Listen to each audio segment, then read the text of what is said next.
Hey everybody, this is a prototype podcast project. Operation Iron and Ivy, a Psalm 40 production.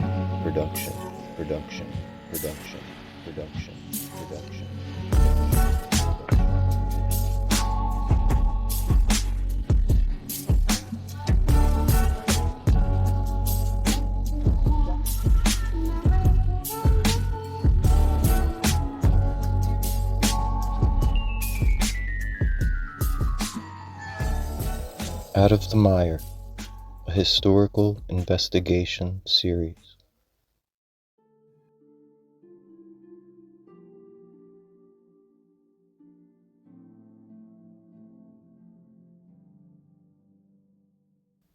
By the early 1700s, once American colonies began surrendering their authority to the English crown, William Penn had spiraled into financial ruin. In 1712, Penn suffered his first major stroke, which left him unable to speak and eventually caused memory loss and paralysis.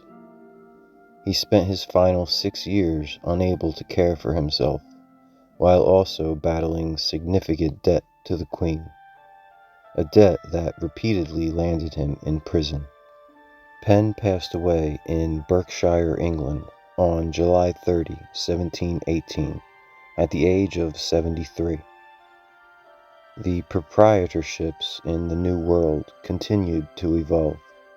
Deeds changed hands, governors were appointed, but West Jersey's peacefully independent charm persisted well into the 18th century. But with enough trauma, in time, any community of men will come to its breaking point. While John Fenwick was founding Salem to the south, Daniel Leeds was also quietly shaping the future of West Jersey, and unintentionally planting the seeds of one of America's most famous legends. Daniel Leeds quickly became one of the most important men in the young colony. In 1681, he was appointed as Deputy Surveyor, and soon became Surveyor General of all West Jersey. He helped map and divide the land, including running boundary lines for several of the famous tenths in Fenwick, Penn, and Belignier's land revisions. At first, Leeds was a respected Quaker, but cracks began to show in the late 1680s. In 1687, he published his first American almanac. Unlike plain Quaker publications, Leeds filled his almanac with astrological charts, symbols, and connections to Roman gods. To the strict Quakers of Burlington and Salem, this was dangerous paganism. They condemned the book and tried to suppress it by holding communal book burnings. Leeds refused to back down. He continued publishing, grew more outspoken against the Quaker leadership, and eventually left the faith entirely, converting to the Church of England. Strange move, but okay. The Quakers branded Daniel Leeds as an apostate, a dangerous man. Some even whispered that he was in league with Satan himself. By the turn of the century, stories began circulating in the isolated pine barrens about the Leeds family. In 1735, Daniel's son, Titan, had begotten his 13th child by his wife Mary Leeds, who is known in legend as Mother Leeds. She gave birth to a monstrous winged creature with hooved feet, a serpent's tail, and a horse-like head. The beast supposedly let out a blood-curdling scream and flew up the chimney into the pines, never to be seen again, or so the story goes. What started as resentment over an almanac filled with stars and symbols eventually grew into the Jersey Devil, the Leeds Devil, one of the most enduring legends in American folklore. Daniel Leeds died in 1720, long before the creature's stories peaked. But his name, his rebellion against the Quakers, and the eerie imagery of his almanacs became forever linked to the monster said to haunt the woods of South Jersey. The same bold and independent spirit that drove John Fenwick to cross the ocean also lived in men like Daniel Leeds, only this time it created something far more terrifying in the minds of men. To complement the persistent spiritual warfare, the first horrors of physical warfare to reach Salem County were on May 5, 1776. Two British warships, the HMS Roebuck and HMS Liverpool, chased an American brig up the Delaware River. The British ships bombed the shoreline for 2 days as they sailed by, marking the area's initial exposure to the conflict. By 1778, the British Royal Army occupied the city of Philadelphia. To feed and supply their army, they often launched foraging raids into the settlements of West Jersey.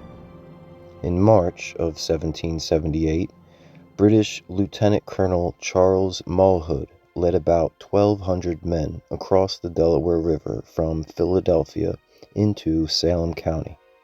Their goal was to forage for cattle and other supplies to support the British Army back in Philadelphia. The Salem militia, under Colonel Asher Holmes, defended the bridge of Alloway Creek from constant assault. British forces managed to lure a portion of the militia into an ambush. Dividing the American forces resulted in significant casualties, but they still managed to hold the bridge and prevent the British from advancing further into the county. 2 days later, a squad of Queen's Rangers attached to Mulhood's company conducted a surprise night attack on the Hancock House, a handsome brick home built in 1734 by Judge William Hancock and his wife, Sarah. The Hancock family was one of the most prominent in colonial Salem County. Judge William Hancock was a respected local leader, a justice of peace, member of the Colonial Assembly, and a patriot sympathizer. He had allowed Salem County militia to use his home as an operating base while they guarded a strategic bridge crossing. In the pre-dawn hours of March 21st, 1778, the British launched a surprise bayonet attack on the sleeping militiamen and civilians inside. Many were killed in their beds.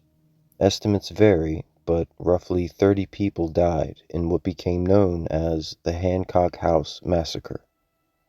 Judge William Hancock himself was mortally wounded and died several days later.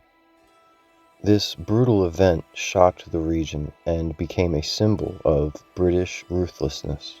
It was seen as a Pearl Harbor or 9/11 type event. The people of Salem were never the same. After this tragedy, Mulhood's forces occupied Salem briefly, damaging buildings and carrying out spoils of war before withdrawing back to Philadelphia. New Jersey was one of the 13 original colonies and played a central role in the Revolutionary War, both militarily and politically. Its strategic location between British-held New York City and the Patriot capital in Philadelphia made it a frequent battleground, earning it the nickname the Crossroads of the Revolution. New Jersey saw more military action than any other colony. Historians have documented over 600 battles across the state. George Washington and the Continental Army crossed the state multiple times and spent more time in New Jersey than in any other colony. Just a few months prior to the Hancock Massacre, in the bitter winter of 1777, the American Revolution as a whole faced its darkest hour. At Valley Forge, Pennsylvania, George Washington's army was starving, barefoot, and dying by the hundreds. Yet it was in this crucible of suffering that the commander-in-chief would experience something extraordinary, an encounter that would forever shape his understanding of the cause he led. Late one night, alone in his tent, Washington knelt in prayer. The candle flickered low. Then, without warning, the light inside the tent was transformed, growing brighter than noonday sun, yet gentle to the eye. Before him appeared a radiant being, a figure of pure light, an angel. In a sweeping vision, Washington was shown the future of the nation. He witnessed future wars that would test the republic, brother fighting brother, cities consumed by flame, dark forces rising from both within and without. But through every trial, he saw a resilient light, a great republic stretching from ocean to ocean, its destiny not written by kings, but by free men guided by reason and virtue. The angel revealed grand halls of learning rising across the land, temples of knowledge dedicated to the study of natural law through observation and experiment. In that moment, Washington recognized the echo of a dream conceived more than 150 years earlier by one of history's greatest minds, Sir Francis Bacon. Bacon wrote of a perfect society called Salem, governed by a noble institution known as Solomon's House. There, a fellowship of scholars pursued the systematic study of science, technology, and nature for the benefit and relief of all mankind. Bacon believed the New World offered the perfect environment for this dream, a civilization founded not on superstition or tyranny, but on knowledge and the mastery of natural laws. On that fateful frozen night in Valley Forge, the angel's vision and Bacon's New Atlantis became one. The Enlightenment was no longer abstract philosophy. It had become the spiritual and intellectual blueprint for America. The intellectual minds and spiritual influences of the 17th and 18th centuries had reached critical mass. The Revolution was a perfect storm. Washington's angelic visitor also delivered a solemn warning. This republic would endure only as long as knowledge and moral virtue remained its twin pillars. If the people traded wisdom for cleverness, liberty for license, or virtue for raw power, the light would fade and the vision would fail. Washington emerged from that encounter forever changed. He carried forward not merely a military campaign for independence, but a sacred charge from the unseen realm, to build a nation where farmers would read philosophy, where common men would study mathematics, and where every citizen would be entrusted with both freedom and responsibility. On July 2nd, 1776, New Jersey's Congress adopted a state constitution declaring independence from Britain. William Livingston served as the state's first governor. The state was politically divided, with a strong Loyalist presence in the North, or East Jersey, alongside Patriot support in the South, or West Jersey. Salem County's farms, resources, and roads were heavily contested. Civilians constantly suffered from foraging raids and divided loyalties. Washington's winter at Morristown in 1780 is often called the hardest winter of the war. It tested the Army's endurance, but helped regroup local support efforts. The Quaker Society of Friends in New Jersey was significantly affected by the Revolutionary War, primarily due to their strict pacifism, which clashed with the demands of both sides of the conflict. Most Quakers refused to bear arms, serve in the militia, or directly support the war effort at all. This led to widespread tensions with Patriot authorities. New Jersey required militia service, and Quakers faced fines, property seizures, and imprisonment for non-compliance, reminiscent of the Royal Restoration days. Quakers would also discipline their own members who participated in the war in any way. This caused some Quakers to leave the faith and fight, but most tried to remain neutral. This caused major rifts within the community. Quakers endured raids not only from the British, but also the American forces. The colonists were required to shelter troops in their homes and meeting houses. Diaries from New Jersey Quakers like John Hunt in the Evesham area and Margaret Hill Morris in the Burlington area describe soldiers desecrating meeting houses, smallpox outbreaks, fear of raids, and the general horror of war. The astronomical fines accumulated, property was seized, and some faced imprisonment or restrictions on rights for refusing loyalty oaths to Washington. Toward the war's end, some accommodations emerged.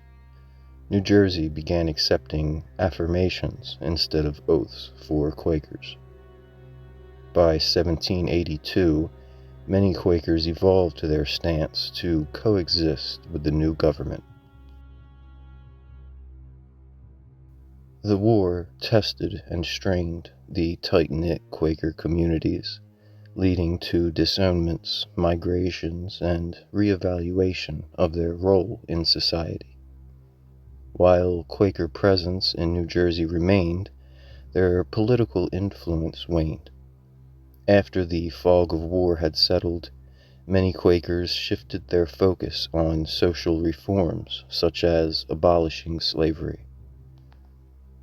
Another key sign in the changing of the times was Benjamin Abbott, a key early evangelist who helped organize Methodists in the area. Abbott built a Methodist church on Walnut Street in Salem in 1784. The final remaining walls of this church fell in 2019. The Methodist movement in Fenwick's 10th reflected the broader Enlightenment influence. Shortly thereafter, in 1800, the first African Methodist Episcopal Church was formed, also in Salem. This marked an important milestone for the growing free black community in the local area. Generations passed, families expanded, industrial development spread, and priorities changed. What was once the epitome of liberty and the pursuit of happiness had become a whisper of its former glory. The accomplishments of Fenwick's 10th and the greater Salem area would be left in the shadows of its more notable neighbors, such as Philadelphia, New York, and Washington, D.C. It may have only taken 10 years for Fenwick to lose control of his experimental utopia, but the community held on. They lasted a full century, truly liberated, under the authority of no institution but God alone. But, as it is, all good things must come to an end.